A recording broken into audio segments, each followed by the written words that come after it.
How's it going, everybody? This is BeatTheBush. Today we are in my lab and I have some broken electronics that I often get from everybody that I know.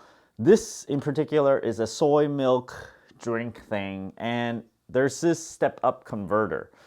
This thing uses 220 volts because, I don't know, in Asia they use higher voltage, and so it requires this little box to step up the voltage to 220, but that is not the point.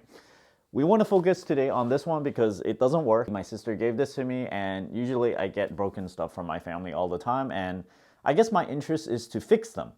I want to see if I can fix them no matter how difficult it is. Today I just want to run you guys through the thought process of how to troubleshoot something like this. I don't know if I can fix this when I go into this, but what I do is I just take it apart and just kind of, see if there's something obvious that's broken about it. The most often things could be maybe a fuse chip. If there is a permanent fuse or replaceable fuse, it could mean that something is indeed wrong, because if you just replace a fuse, it's gonna trip again. Anyway, I took this guy apart already. So the first thing that you do when you troubleshoot is never listen to whoever says what is wrong with it. You need to try it out for yourself. I'm not gonna take it apart the first thing. I want to just kind of use it as a typical person, put the water in it, but I'm not gonna put like actual soybeans or anything. And then I plug it in like so, like this, and then I just gotta turn this thing on. Right now you hear it's screaming a little bit because there's no water. You start to learn about the entire circuitry of this thing. If the lid is open, it also does not turn on, because at the bottom over here, there's a little switch right here. See, if you push it in, it's essentially an on-off switch for this thing. It's like a safety device.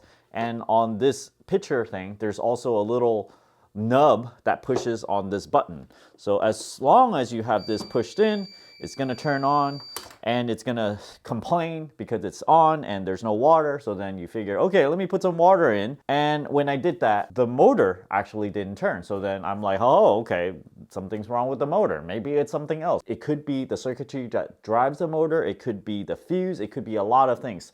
So the next thing I do is, okay, now that I know the motor is broken, I open it up.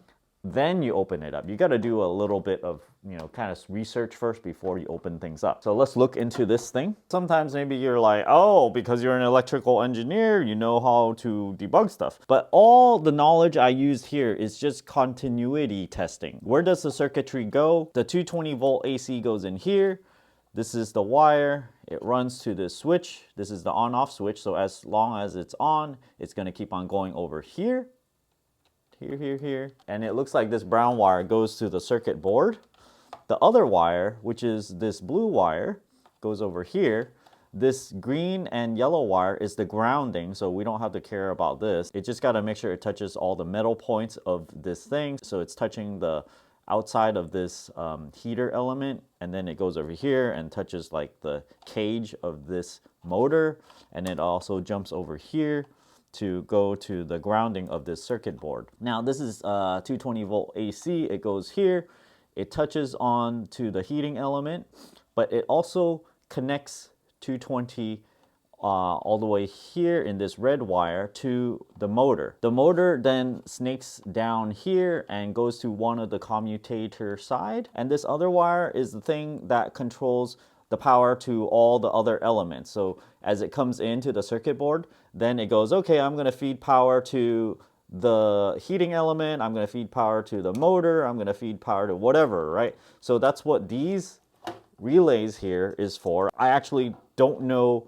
the ins and out of all this stuff. I did not trace out the circuitry or anything, but I kind of know what it's doing without looking at it too deeply. So maybe I am using a little bit of my electrical engineering knowledge here. This cable here is for the front panel. There's just 2 buttons over here and 3 LED lights. This is 5 serial, it says, and then the dry and soak bean. This transformer looks like It's a thing that creates DC power for this circuit board. The 220 volt AC goes in the circuit board, and then it uses the relays to control the motor, the heating element, and this is probably temperature sensor. There's an overflow sensor right here. I think if the water goes all the way up here, it's going to complain as well. Anyway, I didn't do too much investigation in this thing. So the first thing I thought about was, okay, the motor is probably broken. This is 220 volt directly from the AC power source, and then it goes to one of the coils here and to the commutator here. So then I thought, hey, maybe it's the brush heads that are broken. So I'm going to push in here and kind of open it up, just kind of check it out, right? I actually did this, but I'm doing this again to show you guys what I saw. Push it open. See, I saw that there's a little tab, so that means you should push that and not just, you know, kind of force it open. There's a little experience to this, right? And then there's this little spring. You have a really long spring because as this commutator thing wears out, you want to push this against the commutator. So this is the brush head over here. I just see that, okay, it's not run out. I just thought maybe it's run out, so then that's why the motor won't work. But then there's plenty of brush, I forget what this thing is called. It's like the brush head or something. So we're just gonna put this back. You gotta make sure you put it back in the right way because this is the curvature of the commutator. It needs to go in that way. Just make sure it's like that. And then we just easily push it back, put it back in like that. Oh, wait, push it back in. Okay, and snapped in place.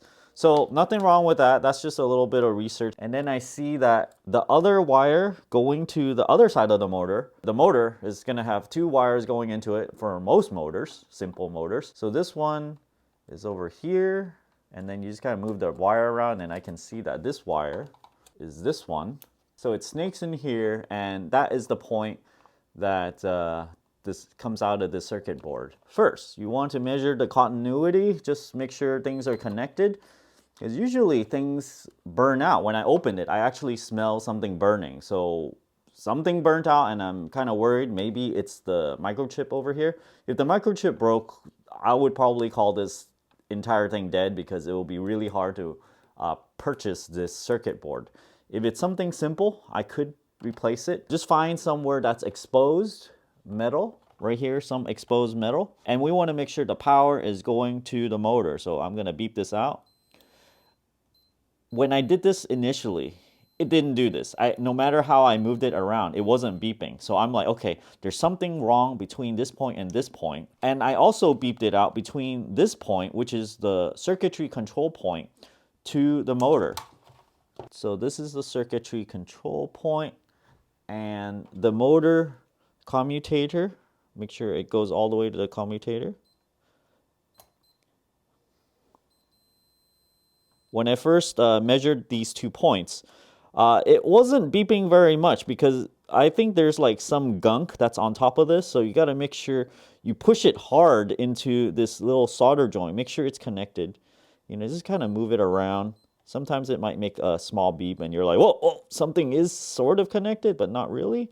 So like right now, it's doing that too. Yeah, you want to hear a long beep like that. Like that. Okay, so we know it's really connected now. So nothing wrong with this point.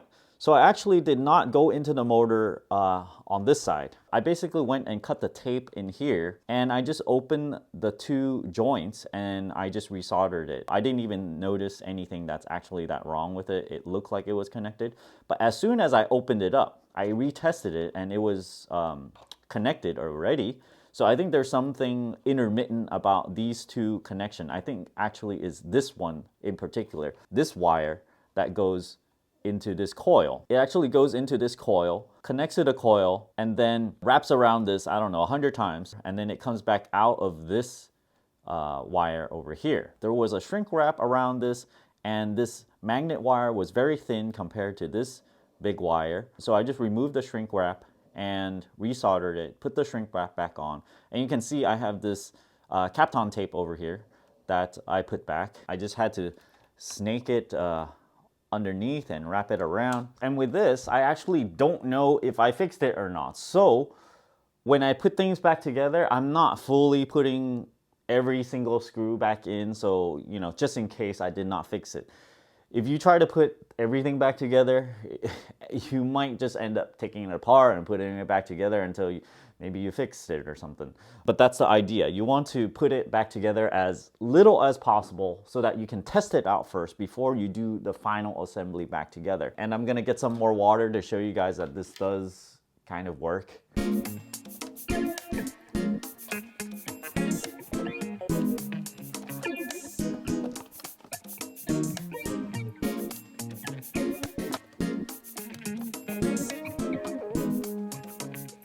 So we got it all put back together. I have water here to make sure it turns on. We put it on this nub to make sure the thing is on. I got the 220 volt. Normally you probably want to buy like a appliance that is correct voltage, especially with this thing. It's going to be high wattage, so you need a giant transformer. Normally people would just give up. It's like, this is a 220 volt appliance. Boom, you know, throw it away. But I feel really good about this because there's not much I needed to do. I just went in there, did like a little repairing on the solder joint. I had shrink wrap over here, even the little ones. I had this already. So this cost me nothing to repair other than a little bit of time, I guess. Well, I was supposed to go around putting the zip ties back in to tie it up. I removed 3 zip ties. You need to do this and not, you know, worry about leaving the zip ties in because you need to take it apart to take a look at everything. If you just leave them in, you can't really, you know, take things apart. So now that it's on, I'm gonna turn it on. You heard that it beeped a little bit because I guess it's just starting up. And now, when I first turned this on like this, I did not put it back completely together and it did not spin. And this is not my soybean milk maker, so I have no idea how it's gonna work. Does it spin right when you turn it on? Well, I don't know. So what I ended up doing is I plug it in and I waited. Maybe it likes to heat the water up first and then it would spin, so you just gotta wait for this. But now that I put it together the second time, I know everything worked. I put it all together, even have the little blade that's down there. So now let's just wait to see that it actually spins. While the water is heating up, I want to tell you guys why I like to fix these things. It's because even if the item is, let's say, not given to me, right? After I fix this, I'm just going to give it back to my sister. But the mentality for me, I think, is after I fix it, I kind of learned a little bit something about the failure modes of any new item. Now I realize, okay, well, with something like this, a critical point of failure could be between the 220 volt and the joint. The joint that's right at the transformer is kind of fragile. So I don't know, maybe if I were to design it, I would try to have the joint connect at a longer duration because it was wrapping another wire, right? So maybe you want to, I don't know, connect it at multiple points, connect it for longer or whatnot. So that's kind of what I gained from this. However, if I were to fix a lot of the same item, it might get really boring. For example, I was working at a place and I had to keep on fixing FM transmitters. But I guess I wasn't fixing them so much that I was really bored because I only needed to fix like 3 or 4 per week. But after several months, I kind of started realizing what the highest failure mode is. I just tallied them all up and I'm like, okay, the highest failure mode is because of this particular reason. You know, these are like the top 3 reasons why this thing fails. And then once you know this, it's like bam, bam, you know, once you get the new one, you're like, oh, this symptom is a result of this reason. And then you just go in there and fix it really quickly. Oops, I forgot to push this button and say, okay, dry, soak, bean. So now I heard a relay in there click and the water is gonna heat up. So let's come back to this when it starts spinning. It's fogged up everywhere else, but we can peek in through this little spout over here. The blade is what you see, that's kind of silver down there. I believe the cycle starts when the waters heat up enough. It starts spinning for a little bit. Hopefully it'll start spinning soon. Takes a little while. You can see if you don't know how this thing works, you might just assume the motor doesn't work. But you just gotta wait through an entire cycle. There we go. Oh, that's nice. Maybe There was supposed to be a cover. Jeez, I think I want to turn this thing off. It wants to spin again, I think. Yeah. Don't do it. Don't. Jeez. Okay, so it turns out you probably need to put some beans in here or else it'll just splatter everywhere if you just have water. Yeah, you're gonna get this mess. So I think this is gonna work. So I'm going to just return this, and I don't even have any beans with me to make this with and test it out. So this is all about running this video through the process of debugging some things, especially with small appliances like these, because these break all the time.